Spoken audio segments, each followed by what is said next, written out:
14 cas suspects de monkeypox ont été signalés au Cameroun entre le 14 décembre et le 7 janvier 2026. Un communiqué du ministère de la Santé précise d'ailleurs qu'en date du 13 janvier, 5 cas ont été confirmés dans les districts de santé d'Abo, de la Cité des Palmiers, de Deido et d'Akwaya.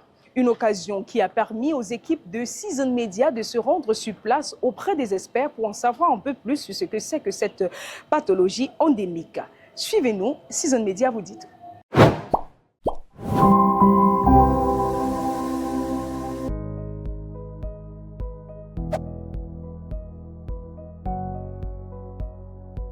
Le monkeypox virus est un virus qui est classé comme étant une anthropozoonose, c'est-à-dire que c'est une maladie qui est transmise de l'animal à l'homme et que la transmission se fait par le contact avec des animaux morts. Généralement, ce sont beaucoup plus des rongeurs qui sont impliqués dans la transmission, mais tout ce qui est animal de brousse peut être responsable de la transmission du monkeypox virus.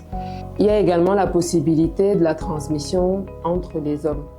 Lorsque vous êtes en contact avec le virus et lorsqu'il pénètre dans l'organisme d'un être humain, on aura différents types de manifestations qui peuvent être une fièvre, des maux de tête. Vous pouvez avoir une sensation de froid et puis des courbatures. Mais l'évolution va être marquée par la survenue d'une éruption cutanée. C'est-à-dire que vous allez avoir des sortes de boutons qui vont sortir sur le corps et qui vont ressembler à des taches qui auront un petit creux au milieu. On parle de papules ombiliquées. Ce sont ces lésions-là qui sont plutôt typiques de l'infection à monkeypox et que nous allons rechercher systématiquement chez les patients. Bien évidemment, il faudra également voir cette notion de contact, nous on appelle une notion de contagion avec des animaux morts ou bien avec une personne qui aura présenté des signes similaires. Le clade B est la souche qui circule le plus dans la région d'Afrique centrale, la région d'Afrique centrale. Donc, mais la létalité pour les cas qui ont été enregistrés ces derniers mois n'est pas très importante. Et ça dépend surtout du terrain sur lequel la maladie va survenir, mais également du délai de prise en charge de la maladie. Lorsqu'on aura un cas suspect, bien évidemment, ce qu'il faut faire, c'est l'isoler, effectuer le prélèvement pour confirmer le diagnostic et en fonction de ce que le patient va présenter comme signes ou symptômes, en fonction de l'évolution de la maladie, il recevra un traitement qui sera adapté.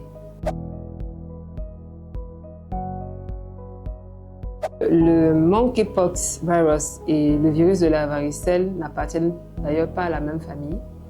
Les manifestations peuvent être plus ou moins similaires. Il y aura une fièvre, des céphalées, on peut avoir des courbatures et il y aura la présence d'une éruption cutanée. Seulement, la particularité dans le monkeypox, c'est que ça ne démange pas, alors que dans la varicelle, oui. On a des démangeaisons qui sont terribles dans les cas de varicelle. Donc, les virus n'appartenant pas à la même famille, n'étant pas de même type, ayant des manifestations, on va dire plus ou moins différentes, avec vraiment des différences très légères, on a tendance à se dire que c'est une autre forme de varicelle, mais ce n'est pas le cas. Ce n'est absolument pas le cas. Et d'ailleurs, la transmission se fait de manière différente. Donc, le traitement ne peut pas être le même. L'infection à monkeypox, même si elle n'était pas connue du grand public, on a eu à enregistrer des cas. C'est-à-dire que c'est une maladie qui est endémique, qui était beaucoup plus circonscrite à la région du nord-ouest. Donc, on avait rarement des cas, mais ils étaient quand même présents. Donc, le ministère de la Santé est tout à fait préparé pour prendre en charge ces cas. C'est vrai qu'avec l'épidémie, la propagation des cas en ce moment, on doit juste être en état d'alerte beaucoup plus importante, mais les protocoles de prise en charge sont tout à fait adaptés pour gérer la prise en charge de ces cas. Le pronostic vital du patient, effectivement, peut être engagé, mais je dois avouer que la létalité, c'est-à-dire le risque de mortalité, avec ces différentes clades, c'est-à-dire ces types de virus, n'est pas très importante. Bien évidemment, si l'infection survient chez des patients qui ont déjà ce que l'on appelle des comorbidités, d'autres problèmes de santé, ça peut les aggraver et augmenter le risque de mortalité. Donc, ce que je pourrais dire, c'est que plus tôt vous ressentez des symptômes, plus tôt vous vous rapprochez de la formation sanitaire et plus vite on vous prend en charge et il y a moins de risque d'évolution vers quelque chose de désastreux. En ce qui concerne la guérison, oui, on guérit de l'infection à monkeypox et la guérison est totale.